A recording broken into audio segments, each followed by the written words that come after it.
Hello, everyone, and welcome to Collider Movie Talk. Movie talk for movie fans. I'm your host, Falcon McNugget, and this is the daily show where we bring you all the latest in the world of movies, plus a little bit of insight into what it all means. Joining us, as always, is Collider senior producer and High Lord Regent Defender of the Faith, John Campea.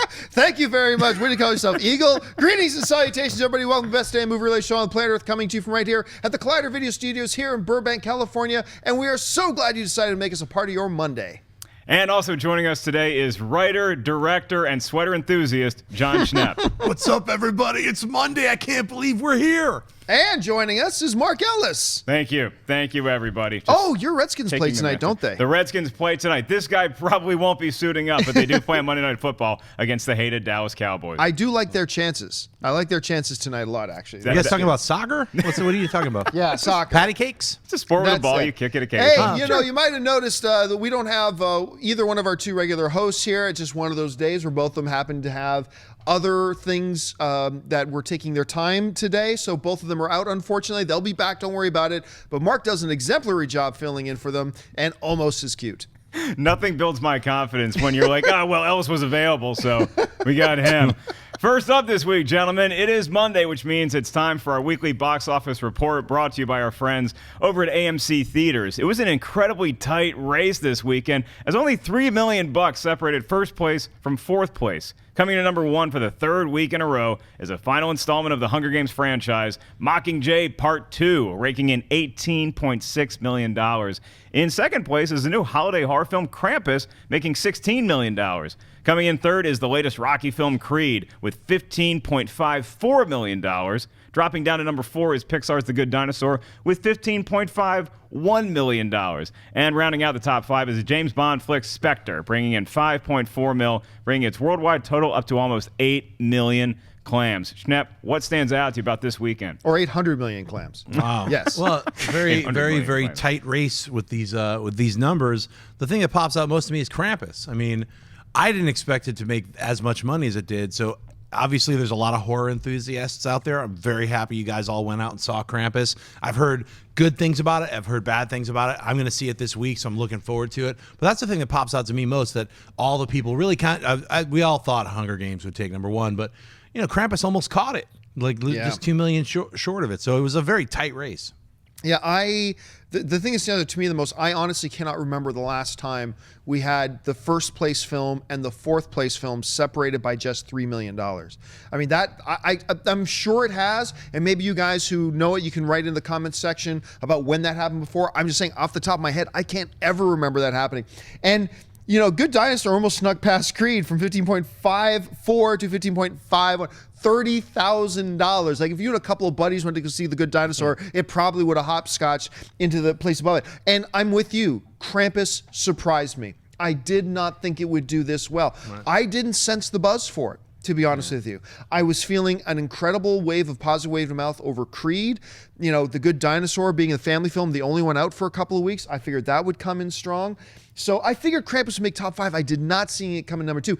And challenging Hunger Games that closely. They saw like 2 million out from the number one spot. So that surprised me. What about you, Mark? Yeah, I mean, I had the first two right. I had Hunger Games, and I thought Krampus would do better than projections. And I'm actually happy about that. I didn't love Krampus. I was let down by it a little bit, but I'm happy to see people are clamoring for a movie like that, a holiday horror comedy in the vein of Gremlins. It's nowhere near as good as that movie, but it's nice to see it have some sort of success. The rest of it got very, very competitive. These are the fun kind of weekends when you get Peanuts and the night before just missing out in the top five, and Spectre. They've all been duking it out for damn near over a month now, so it's been a fun holiday season at the box office because it's been very, very tough to predict. Do you guys think that the holiday films like The Night Before or family films like Peanuts will come back into the box office as more and more of these newer films come out next week and the following week, the Christmas releases, or do you think they're just going to get demolished? No, they're going to continue to decline. We got movies like In the Heart of the Sea coming. We got, what's that one coming on the 18th?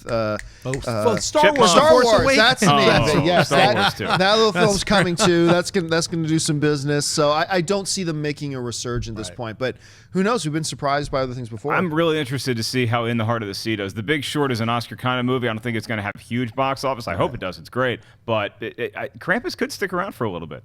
All right. What's next? Over the last few days, the three major film critic groups from Los Angeles, New York, and Boston all gave out their annual film awards, and they all had one thing in common. All three groups gave their Best Picture of the Year award to the same film, Spotlight. In 2001, editor Marty Barron of the Boston Globe assigns a team of journalists to investigate allegations against John Geegan, an unfrocked priest accused of molesting more than 80 boys. Led by editor Walter Robbie Robinson, a team of reporters interview victims and try to unseal sensitive documents. The reporters make it their mission to provide proof of a cover-up of sexual abuse within the Roman Catholic Church. The film stars Michael Keaton, Mark Ruffalo, Rachel McAdams, and Liev Schreiber. John, did these critic groups get it right by naming Spotlight the best film of the year? Yes, they did. Yes, they got it right. Now, that's not to say that Spotlight is necessarily going to be my number one film of the year, but it's one of those things where it's like, okay, it might not be my pick, but it's so good that you can't really argue against it. So, like I said, Spotlight may not end up as the number one film on my film of the year list, but it's so high quality. It's so good that I have no qualms. It's not like they came out of left field and named Krampus Best Picture of the Year, in which case they would say, no, they did not get it right. But this is one of the right choices. It really is. I was floored by the craftsmanship of this movie. We were talking a little bit beforehand in our pre-production meeting that, you know, you're watching this film, and it's one of these films that has a lot of names, a lot of characters, a lot of things going on. And it's one of those movies, we've all seen those movies where we have a hard time keeping up with, wait a minute, who's he talking about now? And we get so confused, we just focus on the main character and follow them along. The director of the thing, Tom McCarthy, did such a masterful job telling this story, pacing it, and isolating it in certain ways, different characters and isolating them in certain ways, that as an audience member, you never felt lost despite the sheer amount of information that was being thrown at you.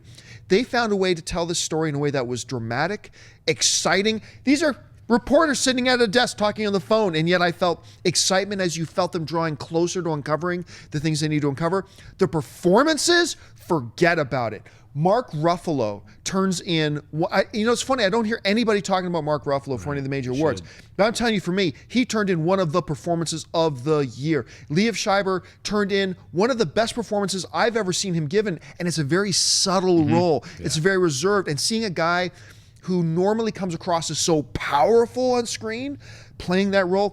Michael Keaton is Michael Keaton. What did you want? Of course he's going to bring it. So he brought, Rachel McAdams was dynamic. Stanley Tucci was fantastic. I mean, across the board, even the smaller minor players did such a terrific job of convincing me, told masterfully by a great director, made all the more powerful and oomph to it when you realize this is all real stuff that happened.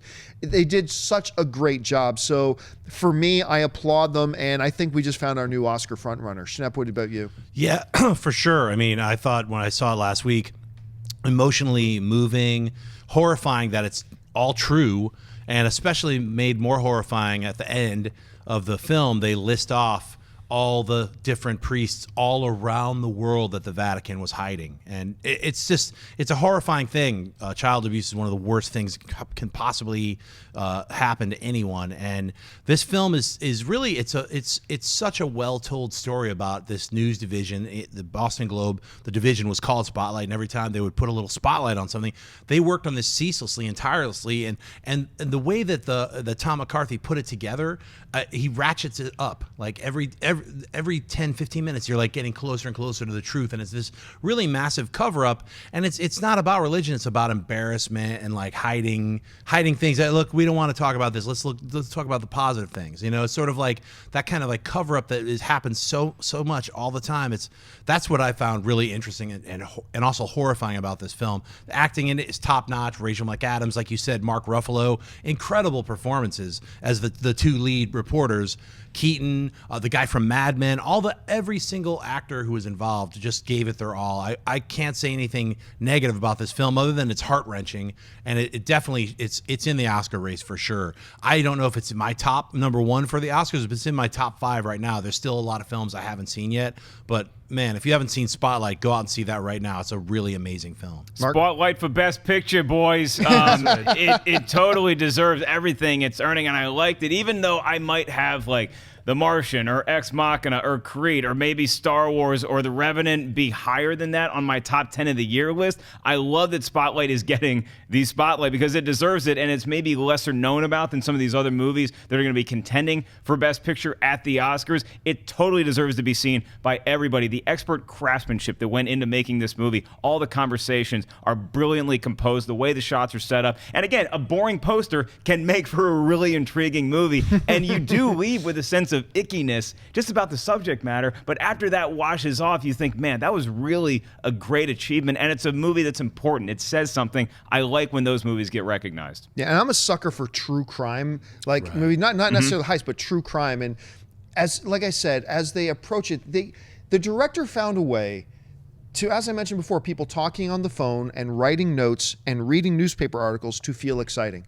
I don't know how you did that. Now, the other interesting thing about this whole story is that while these three major critic groups all gave the Best Picture award to Spotlight, it was pretty much a Wild West with everything else. Almost everything was different. The one kind of constant was Paul Dano won Best Actor for two of them, for 2 out of 3 for his portrayal in Love and Mercy, and Michael Fassbender won the third critic group for his portrayal in Jobs, and Alicia Vikander won Best Supporting Actress for Ex Machina in one critic category, and on another critic list, she won for Best Breakout Role for the new one she has coming out with Eddie Redmayne, The Danish Girl.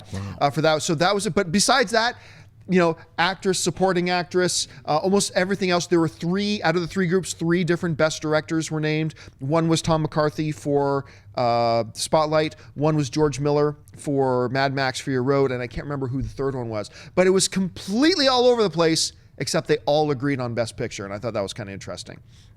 All right, folks, we reached that part of the show now for Buy and Sell. Here's how this works. In front of him, Mark's got a few other items in the world of movie news. He's going to run them down. All of us at the table are simply going to say whether we buy it or sell it. So, Mark, what do we got? I saw you saying in front of her, Mark has... Did I say her? Yes. No. I'm a beautiful dove. Oh my gosh. But Sorry. I am technically it's male. so ingrained. It's so like riding a bike. It's muscle memory. Sorry about that. According to reports, Fruitvale Station and Creed director Ryan Coogler is currently in talks with Marvel Studios to potentially direct their upcoming standalone Black Panther movie. As most of you will remember, Selma director Ava DuVernay was previously in talks for the film, but eventually turned the project down. Schnepp, would you buy or sell a Black Panther movie directed by Ryan Coogler? I'm going to buy it. I have not seen Creed yet, but based on everyone else's reports on Creed, I saw Fruitvale Station. I thought it was really well directed. And everything that Ryan Coogler's been saying in the media for the last few months just about Black Panther made me say, I hope he's in the running for Black Panther. Now he's in the running for Black Panther, so I'm going to buy it. I just don't know where Michael B. Jordan is going to fit into Black Panther, but he better be in that movie. Yeah, I have to buy this and buy it huge. Like, whenever you get somebody... Look, Marvel has done a fantastic job of getting names you wouldn't really think, like the Russo brothers and Peyton Reed, to come in and do great jobs with the Marvel films. They've also gone out and gotten really great directors, like established directors, like Kenneth Branagh. When they brought, I know a lot of people disagree with me about how good the first Thor movie was, but that's okay. Everybody's allowed to be wrong. Kenneth Branagh came in and gave us a fantastic Thor movie. And so when you go out and get these directors who have proven strength in just pure storytelling, and bring them into an environment like Marvel to work with the other creative people at Marvel, some really special stuff can happen. And when you see what he did with Fruitvale Station, which I think he did even a better job on Fruitvale Station than he did on Creed, and he did a fantastic job on Creed, the idea of him doing this is great. Now, I'm not going to get too excited about this yet because we heard... F. Gary Gray was in talks, and then that didn't go anywhere. We know Ava DuVernay was in talks, and then she turned it down. So I'm not going to get too excited about this yet, but if they can land Coogler to direct a Black Panther, that's good news for all of us. So for me, it'd be a huge buy. I am going to have to get excited about it because I have no other choice to buy this huge. I loved Creed, and one of the things I loved about Creed, even more so than Stallone's portrayal of Rocky again or Michael B. Jordan as Adonis, was the way it was directed. I had no idea you could do all these things in a boxing movie. Some of the shots, I can't wait for you to see it because some of the shots that he makes, the choices he makes, are going to make your pores so damn sweaty. Seeing these things, the way those fight scenes happen, the way that he left the camera on, the way that the camera moved, I left that movie not thinking that Ryan Coogler can do another smaller movie like Fruitvale Station or another movie like Creed, a boxing film. He can do anything under the sun in a filmmaking movie. I cannot wait to see this happen. I hope it does. All right, what's next? The first official trailer for the upcoming Shane Black film The Nice Guys hit the web a few days ago. In 1970s Los Angeles, a down-on-his-luck private eye, played by Ryan Gosling, and a tough enforcer, played by Russell Crowe, investigate the disappearance of a girl and the death of a porn star. The Nice Guys is scheduled for release on May 20th. Shane Black previously directed such films as Kiss Kiss Bang Bang and Iron Man 3. Mark, do you buy or sell the first official trailer for The Nice Guys? Thanks, Mark. I do. I do buy this. It made me laugh. It felt like a Shane Black movie. Now, again, I haven't seen Kiss Kiss Bang Bang yet. I loved what he did with Iron Man 3 in the first half, and the way that these two guys interact, the way that the stars, Ryan Gosling looks hilarious in it. Russell Crowe looks tough, but also funny in it, too. And if you look really closely, about 30, 35 seconds in, you can see a shot of the Comedy Store in the trailer. That alone is worth the buy for me, but I also think this movie looks great. Schnepp? Man, I love everything about this trailer. You got to see Kiss Kiss Bang Bang. You got to see that tonight. You gotta dude. see Creed, Kiss I'll Kiss see Bang Kiss Bang. Kiss Bang I might Bang. see Creed if you see Kiss Kiss Bang Bang. Let's make that trade. I'm seeing Creed, yo. You got to see Kiss Kiss Bang Bang. All right. I love Shane Black. All the way from The Long Kiss Goodnight. Right. The guy's been in the game for a long time. He's finally he's rocking it. And this trailer has everything in it that I love. I cannot wait to see this film. Even the logo, the Nice Guys in that 70s font.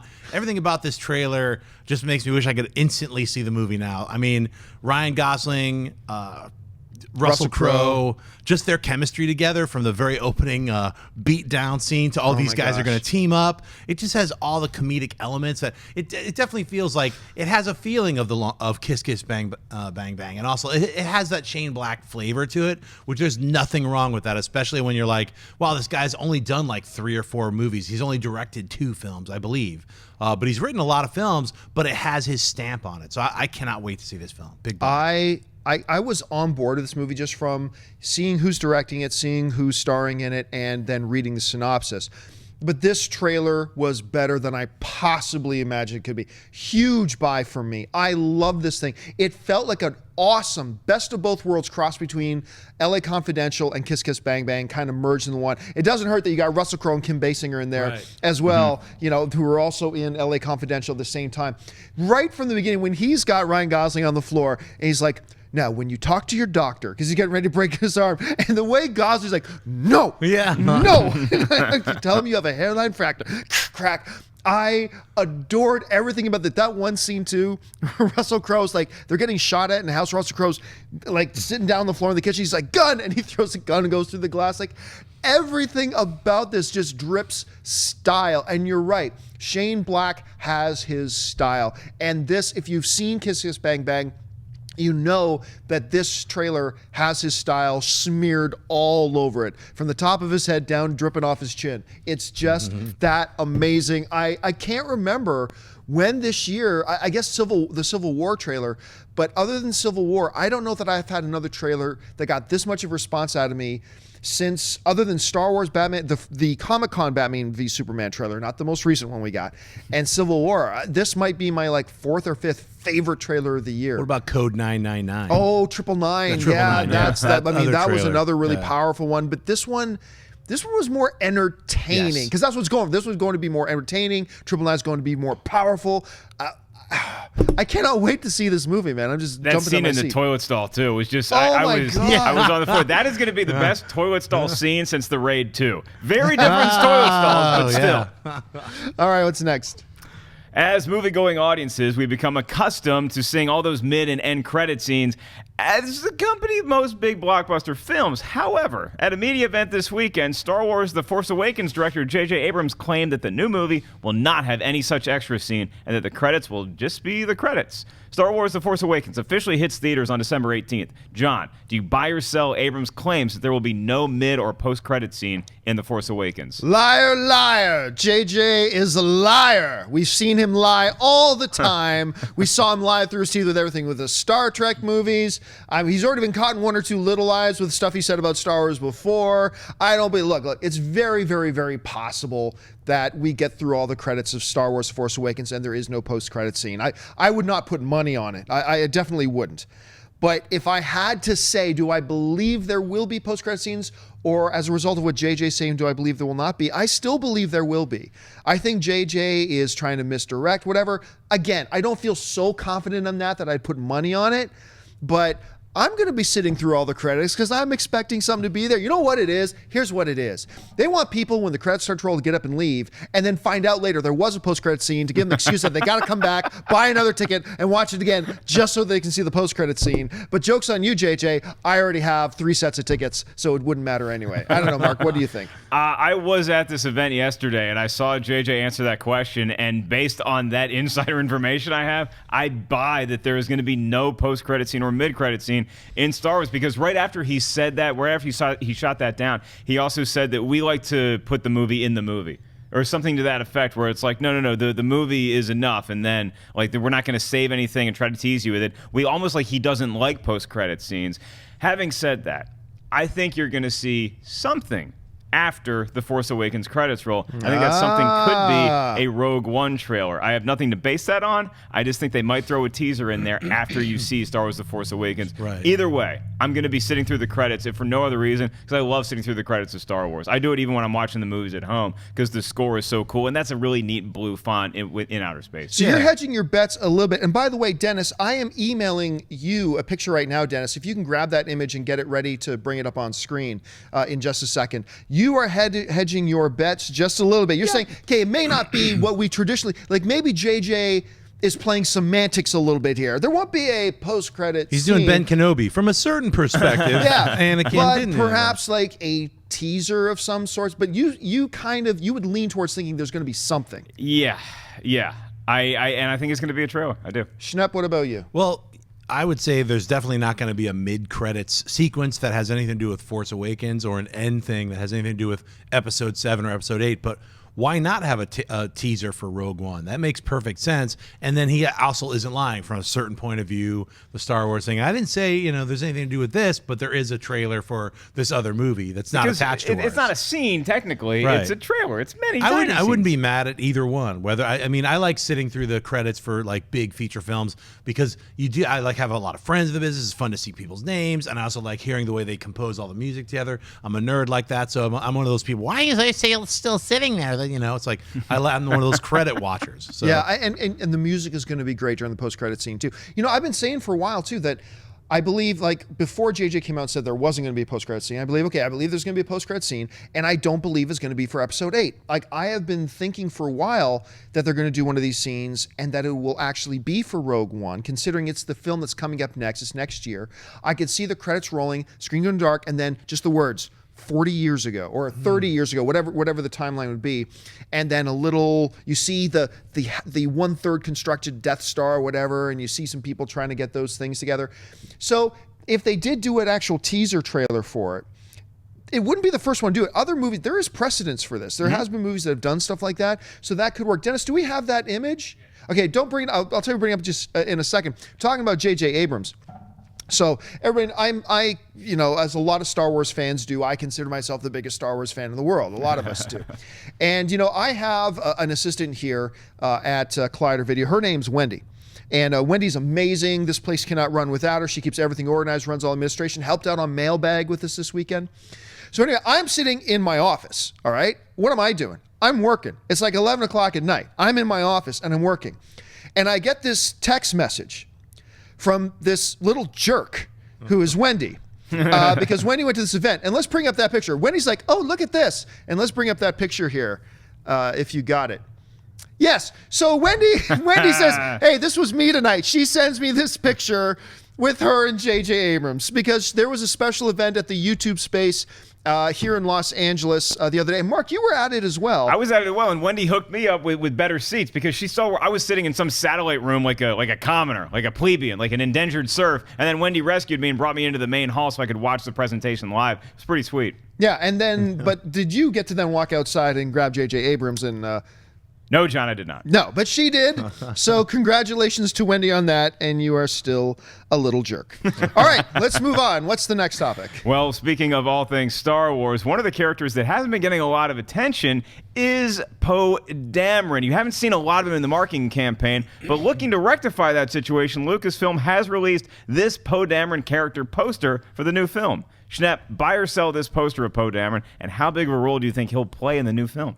I kind of buy it. I don't know. I think it's a little too late. Like, why are they putting this poster out? Like, do they really, like, why are you leaving this one character out of everything? You're like, oh yeah, I guess as an afterthought, here's this poster that looks kind of slapped together. I don't buy the poster. I buy the character. I think Oscar Isaac is a great actor. I just don't know where he fits in the storyline. He was really featured in those first couple of trailers, flying the X-Wing. We don't really know what his character really is all about. So it's very intriguing that they've kind of left him along the sidelines, and then as a weird afterthought, like, oh yeah, and here's this character poster of him. Like, why did they do this? It's weird to me. I buy it. I think it looks great. There's dramatic stuff going on in his face there. He's looking to the future. He's looking to adventure. I mean, I like it. It doesn't tell us any more about the character. No, it doesn't. And that much is true. But I think it's really nice that he's getting, and I think it tells us that we've been starting to worry a lot. I think that Poe Dameron's role is actually going to be quite a small one. I mean, not worried about it. Whatever's best for the story is fine with me. But the fact that this late in the game, we're now 7 days away until, or at least Mark and I get to see The Force Awakens in 7 days. And it's kind of nice that this late in the game, they're putting out a standalone poster from him, because we haven't really been getting much from him at this point. So personally, I like it. Mark, what about you? I love the poster because you're right. He's looking off to the stars. He's a badass pilot. At least that's what I surmised from the trailers, and that he looks ready to race in this. And he's been through some action already. See that scar on his cheek? There's some stuff going on there. And they had this and a number of other character posters yesterday at the press conference I was at. So it fit in line with those. And I'm not sure if they're releasing this image more, if you're actually going to see this in movie theaters, like, oh, they're just going to put a solo Poe Dameron poster up, but it looks awesome to me. Hey, is there a Captain Phasma poster? What's up, yo? Where's my Captain Phasma poster? Well, I think the important, look, a little bit of a spoiler. They revealed this much at the thing yesterday, is that by the end of the thing, you find out that Poe Dameron is actually Apocalypse. So at the end of the film, he reveals himself to the Apocalypse. The Star Wars is the Patton Oswalt prophecy. Star Wars and the X-Men will be combined into one universe and then fight the Infinity Wars. Yeah, it's like, it's all happening. All right, folks, we reached that part of the show now for mailbag. Listen, if you've got a topic or a question you'd like us to address on the show, you can just email us anytime at collidervideo@gmail.com. Now, for those of you watching us live, and we do the show live every day, Monday through Friday at 11 a.m. Pacific Standard Time, you can tweet in some questions right now, and then Mark will decide which one of your tweets will get on. So you can send in tweets right now to @ColliderVideo. Make sure you're following us on Twitter as well, and send in your tweets @ColliderVideo, and maybe Mark will pick out yours that we can use at the end of the show. But for now, let's get to the mailbag questions. So Mark, what do we got? James Baker writes, hey guys, love the show. My question is regarding what happened to Hilary Swank since $1 Million Baby. She hasn't been in many films. I don't understand why. I mean, she has 2 Oscars and is one of the best actresses around. Thanks, and keep up the great work. Yeah, Hilary Swank is a unique talent, and she very quietly went on to do what incredibly few actresses in the history of Hollywood have ever done. Won 2 Academy Awards for acting, and she's great. She was fantastic in $1 Million Baby. She did this little film last year that I think the intentions for it were to kind of be an Oscar baity kind of film. It was The Horseman, I believe, that with Tommy Lee Jones. Homesman, thank you. And Horseman is a very different movie. Yeah. And Tommy Lee Jones also directed. But more immediately, she's got a new TV show coming out with Ed Harris and Ed Helms called The 1%, created by and being directed by Revenant director Alejandro Gonzalez Inarritu, and he's like the showrunner on it. So I believe that's coming a little bit later this year. So she's keeping busy. I believe this new show is going to be for Starz. I think it's going to be on the Starz, not HBO or Showtime, but it's going to be on Starz, which is fine. They had Spartacus, one of my favorite shows of all time. So that's what she's going on. And I totally agree with you. I love her as a performer. She's a fantastic actress, and I'm really looking forward to seeing The 1%. Despite the fact that Ed Helms is going to be the male lead in it, I am looking for the fact that she's in it. Mark, what do you think? Yeah, she's a phenomenal actress. I remember when the new Karate Kid came out, and I was like, who's that? She's pretty cute. And she's a huge talent. Every time she's on screen, it seems like she's in contention for some sort of award, and she was, I think, even as recently as 2014, right? For the Homesman. So I think she'll be back. I don't think she's gone anywhere. She's taken a little bit of time off, but she'll be back and better than ever in 2016. Yeah, I mean, she hasn't really taken time off. She's just been in a lot of films that didn't hit an Oscar win. She's won different other awards in like Freedom Writers. She's been on, like, she was in an ALS movie that was like 2 years ago. She's been in a lot of different types of films. She was also in The Core and The Resident, some like lower budget kind of like genre pictures. She's been taking a lot of swings at different kinds of filmmaking. films. You know, she's produces a lot of films now, especially after she won that second Oscar. So she's in more control of what types of roles that she takes on and what she wants, how she wants to be presented. So I don't think she just kind of like a lot of actors and actresses who win a couple of awards, especially big Oscars, either they just line up their plate with like 3 to 4 films for every, you know, for the next 5 to 6 years. The Cuba Gooding Jr. route. Yes, they go that route where it doesn't matter what it is. Didn't work out so well. Yeah, so a lot of actors do that. But look, I mean, I always like when actors say, "Look, I'm a tool. It doesn't matter what the script is. I'm, you know, I'll do my best as that tool to fit into whatever the role is." Sometimes it doesn't work out. So yeah, I mean, she didn't disappear. She didn't go anywhere. She's just not in a lot of these Oscar films recently. I'm sure she'll be doing great stuff on TV. All right, what's next? Brett Garrison writes, "Hey guys, wasn't the Ben-Hur remake supposed to come out in February? There hasn't been any type of marketing for this film. I don't even remember the studio announcing that it began shooting. Do you think this means the movie is in trouble? At this point, I'd imagine a delay is inevitable. Thoughts?" Yeah, back in October, they actually did make an announcement that they pushed Ben-Hur back to August 12th. So August 12th is when Ben-Hur is coming out, so should be no surprise that we don't have any marketing for it at this point. There's an interesting thing, though, about this. It's a very interesting cast they've been putting together. They had some ins and outs going along with that. Director Timur Bekmambetov is directing it, who directed Wanted, which I love. Mm-hmm. He also directed Abraham Lincoln Vampire Hunter, which nobody loved, like anywhere at any time. I'm very curious to see, because Ben-Hur is one of it's in my top 20 all-time favorite films. And even though I love Wanted, and I love Wanted, do I want, and let's forget Abraham Lincoln Vampire Hunter for a second, do I want the director of Wanted doing Ben-Hur?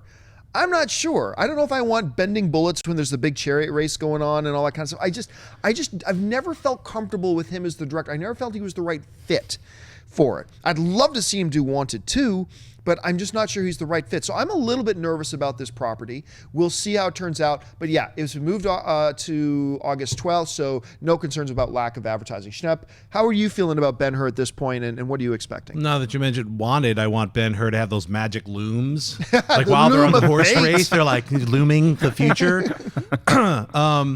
You know, he also directed a lot of these cool Russian like vampire films, Night Watch. Yep. So he's got a history of like doing a bunch of genre pictures. He does big budget action films really well. I'm not worried or nervous about him directing Ben-Hur. I'm just a little concerned about the remake Ben-Hur in general. Like, hopefully it's not whitewashed like a lot of these recent every other film that's coming out is like, hey, remember in Egypt when all the white people were hanging out? You know, it's just like, it's a little weird. It's not a little weird. It's completely weird and stupid. So I hope that stops. Like, you know, maybe that's why it's taken so long for Ben-Hur, as they like recast some roles. They're like, this ain't looking too good. So, you know, I'm looking forward to seeing Ben-Hur, but, you know, let's see the trailer first. Yeah, that time period just concerns me in general. I know you guys can't wait to see that Gods of Egypt, one of the coolest films coming out next year. And it got pushed to August. Like, August is not the best landing place for a movie. There's been good movies that come out in August, but we also had the Fantastic Four. So it makes me very, very nervous about the Ben-Hur remake. All right, folks. Well, I said we'd save some time at the end of the show for your live Twitter questions, and we're going to do that right now. You still got some time to get in some questions. Follow us on Twitter at Collider Video. Fire them in. Suck up to Mark, because he is the gatekeeper today. So, Mark, what, in all of your wisdom, have you decided to pick out of the Twitter sphere today? Well, thank you, John. We got some good ones today. First off is we talked about the new trailer for The Nice Guys. So Alexander Burton writes, what is the best Russell Crowe movie/performance? Oh, gosh. There are two movies of his that a lot of people don't talk very much about. The one is the one he did with Al Pacino. I think it was called The Insider, where this guy, who we didn't hear a lot about Russell Crowe up until this point, this dude came out of nowhere and acted circles around Al Pacino. Who does that? And that's when he kind of made his claim. The other one that nobody's ever really seen, you've heard me mention a couple times, is called Mystery Alaska. It's about this tiny little community living up in Alaska that loves playing hockey. And it's awesome. Mike Myers does an incredible cameo in that. My favorite movie of his, though, I think overall, stereotypical, is Gladiator. I think it's my favorite movie he says. But his best performance, personally, I think he got robbed of an Academy Award, at least a nomination, because everybody was sick of his. This is right in the middle of when Russell Crowe was doing and saying a lot of stupid things. Throwing phones and putting out country albums, whatever it was he was doing. But I think it's Cinderella Man. His performance in Cinderella Man is staggering. It's so good. And really, the movie itself is staggering. It's so good. It never got the credit it was due. So my favorite performance, I'll say, is Russell Crowe in Cinderella Man. My favorite film of his, stereotypical, is going to be Gladiator. What about you, Mark? I'm going to go with A Beautiful Mind. I think is my favorite performance of his. I love Gladiator. I think he could have won for that, or A Beautiful Mind. I also like The Insider is another one that not a lot of people talk about. I've never seen Mystery Alaska. Sounds great. Another one that it's just a movie that I just can't stop watching whenever it's on cable, is American Gangster. It's not a great film in my opinion, but Russell Crowe and Denzel Washington are so good in the movie, it just keeps me engaged. I think my favorite Russell Crowe film of all time for me is L.A. Confidential. I knew you were going to say L.A. Confidential. Just because I'm a big noir fan, and he played that role to the T. He was perfect in that. Also, Guy Pearce, great buddy cop film. Fantastic film. You haven't seen L.A. Confidential, like you mentioned, Nice Guys. It's the team up with Russell Crowe and Kim Basinger. So Kim Basinger's also in it. She won an Oscar for it. So for L.A. Confidential. That's right, she did.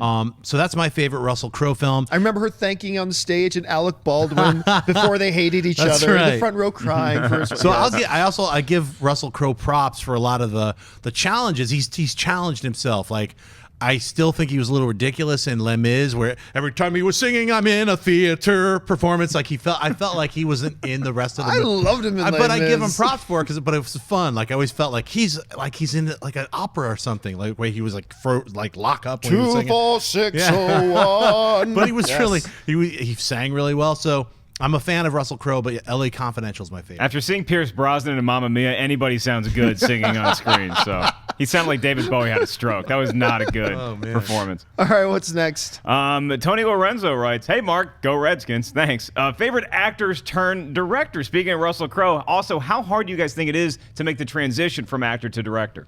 Well, look, there are two totally different forms of art. Right. Some people can do both, but just because you are a great actor does not mean you'll do any. Just because you're a great football player does not mean you'll be a good coach. They're two totally different skill sets, and that's why I think you see very, very, very, very few actors who successfully, with efficiency, make that transition. Jon Favreau is one that has done it pretty well. Obviously, Clint Eastwood is maybe the standard bearer for actors turned directors. He's got a lot of hardware on his shelf to back that up. He's got a new movie coming out this year called Sully, about the plane captain who landed the plane in the New York. Right. Not the river, is the on the Hudson River. The Hudson River, yeah. I think it's called Miracle on the Hudson. Maybe that was the book. I think it's like the book, and then it's going to be just called Sully after Captain Sully. Right. Looking forward to that. But obviously the hottest one right now is Ben Affleck. I mean, every movie he's put in is a 9 or a 10. Like from Gone Baby Gone. What was the one about the Boston crime story? The Town. The Town, which is a fantastic movie. Of course, his movie Argo won Best Picture at the Academy Awards. I mean, he is just crushing it right now. So those are the names that stand out to me the most. What about you, Mark? I'm going Ron Howard because he was Opie. He was Great Opie. pick. And now Great Opie pick. is making a whale movie called In the Heart of the Sea. And Ron Howard has done so many. He's so diverse in the movies that he's made. Him and George Lucas teamed up to make something like Willow. Then he can also do something like Rush or like Apollo 13, which is one of my all-time favorites. So I'd probably say Ron Howard might even be my favorite of all time. Yep, my favorite Ron Howard film, still Backdraft. Ooh, that's a good one. I love Backdraft. Yeah. And what about you? I'd have to say Willow. I was going to say Ron Howard, but Mark stole it from me, so I'll go with Robert Redford. There's another actor, he's done it really director, well. Who's done a lot of amazing roles as an actor first, and then kind of transitioned. Let's talk about. I'll rock out a couple old ones for you guys who don't know who I'm talking about. Orson Welles is someone you could check out. Woody Allen, and even Warren Beatty. All those guys have all made the transitions from actors or performer, writer, actors, and then directors. Back and forth. So a couple people in the live chat board are mentioning a really good one, Mel Gibson. Definitely. Apocalypto is one of I watch that once a year. That is such an incredibly amazing film made by a somewhat strange real life guy, but what an incredible writer, director, actor that guy is. He's not in Apocalypto, but that is one of my favorite films to watch once a year because it's such a crazy adventure. You know what it reminds me a lot? It reminds me a lot of Apocalypse Now because when you really find out the lengths they went to make that film and how hard it was behind to the scenes part. Oh my God, just to make that film is crazy. All right, what's next? Sanchian writes, if animated movies are considered for the best picture category, shouldn't it also be in other categories like screenplay, etc.? They are. I mean, movies like WALL-E, Toy Story 3, all of them, they have been nominated for Best Screenplay at that. So yes, animated films are eligible for those other types of awards like screenplay, director, all that kind of stuff. They are eligible. Do you guys know anything different? No, if a screenplay is a screenplay. They shouldn't differentiate. I don't think. All right, what's next? All right, Samuel Wentz writes one that I can't wait to see Schnepp's answer. What is your favorite film by John Carpenter? Ooh. Man, you know what? It just has to be, there's so many different ones, but it has to be They Live. I know it's like Escape from New York. Nicely done. Escape from New York and They Live are right there. But honestly, for me, They Live, I just love that film. I love the premise of it. I love everything about it. So I got to go with The Thing. What he did with that source material. Kurt Russell in his absolute prime. It's a scary movie. Oh, yeah. It's engaging to watch. It's got replay value. I would say 1982's The Thing. And it's a remake. That's right. It is a remake. I was initially going to say They Live, and then you took that from me. So I will go Big Trouble in Little China. Oh, yeah. Just thoroughly enjoyable. It holds up. I mean, the effects do not, but the movie itself holds up so well. So I'm going to go with Big Trouble in Little China. But all the films that we mentioned are really like so skimming at the top. There's really, if you just watch any of John Carpenter's original works like Halloween, The Thing, Escape from New York, They Live, Big Trouble, all of those are great. I mean, some of the later ones he did, not so great, but like he just had such an amazing like Escape run. from L.A.? I did not like Escape from LA. No, I did not. Didn't even want to mention it. I can't believe you brought it up to bum me out. All right, what's next?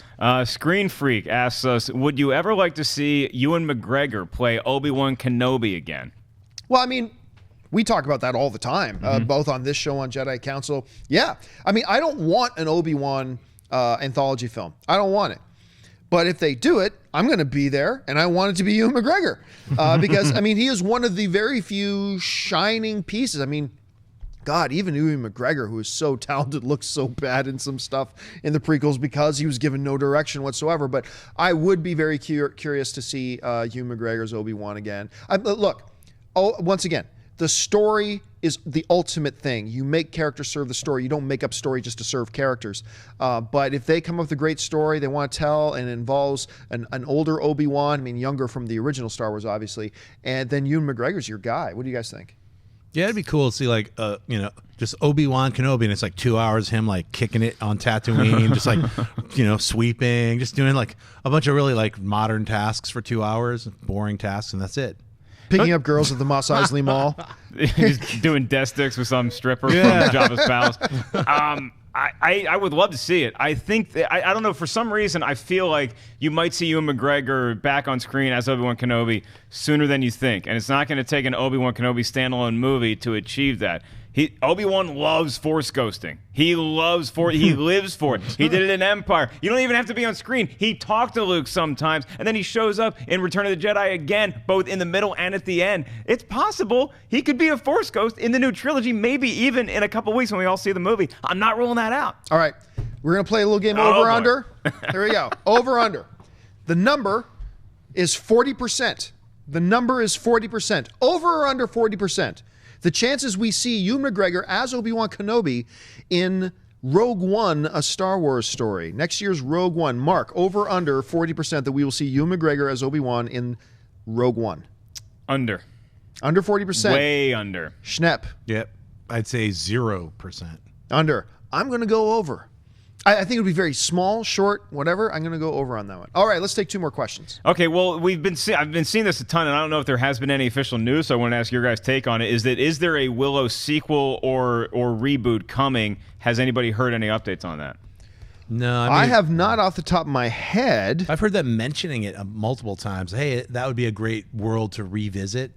I would like to see them revisit it. Now, when I do a quick Google search right now, you can't actually see the results. When I do a quick Google search, when I look for Willow sequel or reboot, the number one result on Google is a little video by a group called AMC Movie News. In 2013, we did a story about there was some word about it, but I haven't heard anything about it in 2.5 years. So it's the best of my knowledge, no, unless something new has happened. No, but they did make a joke. Warwick Davis had a show on HBO. I can't remember the name of it, but there was a cameo by Val Kilmer in there, and Warwick Davis was trying to get the crew from the original Willow back together, and Val Kilmer and him have a hilarious exchange about making Willow 2. Maybe that's where all this is coming from, but it'd be great to see Willow 2. I'd totally be up for that. Is it called Life's Too Short?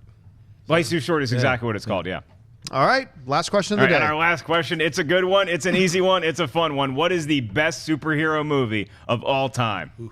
Oh, I mean, let's face it. You ask 100 people, 98 of them, I think, maybe 97 of them, will either say the first Avengers film or the second Christopher Nolan Batman, The Dark Knight. I think it's safe to say like probably 97 out of 100 will say one of those two. Yep. I lean towards, they're both magnificent films, true credits to the genre of superhero films and how far superheroes come. They are the standard bearers for superhero films.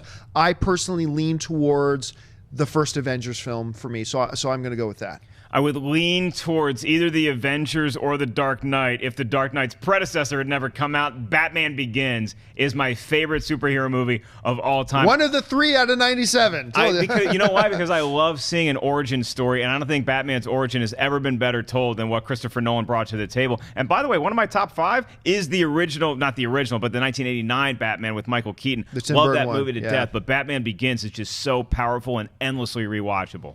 Yeah, I'm going to cheat because, like you said, what's the best superhero film? Standalone superhero film, Dark Knight. Team film, The Avengers. That's that way I could scrimp in and get both of those flavors in the one answer, son. Look at what I just did. Yeah, those two are my favorite superhero films so far. Definitely Batman. We've been very lucky to get so many great superhero films, adaptations of these comic books that we grew up with. So it's a fun time to be alive. We're going to get like 8 of them next year. Can't wait. You know, it's funny because we talk about this every once in a while, but we went through so many years where like we would scrimp to come up with a couple of names of good comic book movies. You know, the first X-Men came out. Oh, we got a good one. Then X-Men 2, the first Spider-Man, right? But now we live in an age where we've had Avengers, The Dark Knight, Batman Begins, Spider-Man 2. Standalones for Thor, Captain America, the Hulk. Captain America, Winter Soldier, you know, which is amazing. X-Men, Days of Future Past. I mean, we've just had so many now. Like, you could probably name 10 excellent comic book movies off the top of your head because that's the era we live in now. And 2016 hopefully will bring us a couple more. Yeah. All right, folks, that'll do it for us for this installment of Collider Movie Talk. Thank you so much for joining us today. Listen, don't forget, lots of great films playing at our friends over at AMC Theaters. Head on over to www.amctheaters.com for all of your theater, showtime, and of course your movie ticket information. Hey, listen, make sure you take a second and subscribe to our YouTube channel. It's a great way of communicating how much you appreciate what we're doing here, but also it'll keep you up to date on all the videos we're doing. We got a lot of video that comes out every single week. Best way to stay on top of it, subscribe to our Collider Video YouTube channel. I want to thank the guys sitting at the table with me. First of all, starting way over there in the festive blue Sasquatch Christmas shirt, Mr. John Schnepp. Schnepp, where can people find you online? You guys can follow me on Twitter and Instagram, just at John Schnepp. Tomorrow is my show, Collider Heroes. We got a special guest, and Campea will be there with us. We got Adi Shankar coming in, and you got any questions? And who is Adi Shankar? Adi Shankar is the guy who produced Dredd. So get some questions in there for him. Write in at just hashtag Collider Heroes. I'll be picking those questions tonight. You can get my film, The Death of Superman Lives, What Happened, at www.tdoslwh.com. Support independent film.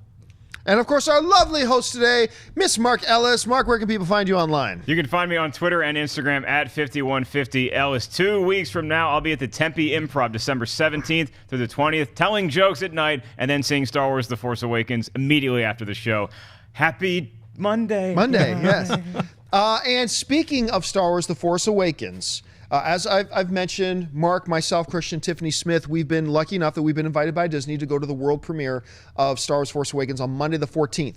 Now, the reason I'm mentioning this to you guys right now is because as soon as we're done with that screening, well, maybe after having a drink or two, we're going to hop in the car, drive right back here to the studio, and we are going to record the first true review for Star Wars The Force Awakens, and we're not going to wait till the next morning. I know it's going to be like 3 a.m. in some parts of the country. We're going to put it up right away, and so make sure you keep your eyes open for that. That'll be Monday night, the 14th, as soon as we get back from that screening, so keep your eyes open for that. And, of course, you can find me and follow me on Facebook and on Twitter. Simply follow me on Twitter at John Campea. That'll do it for us, guys. Thanks so much for Wendy and Dennis behind the screens making this thing happen, and thank you to you guys. Make sure you leave your comments on any or all the topics we discuss here today in the comments section below. That'll do it for us. Thanks so much for joining us for Collider Video, and until next time, bye-bye. Hey guys, if you like this video, click the thumbs up button. Also, make sure you subscribe to our YouTube channel. It'll help you stay up to date with everything we've got going on here at Collider.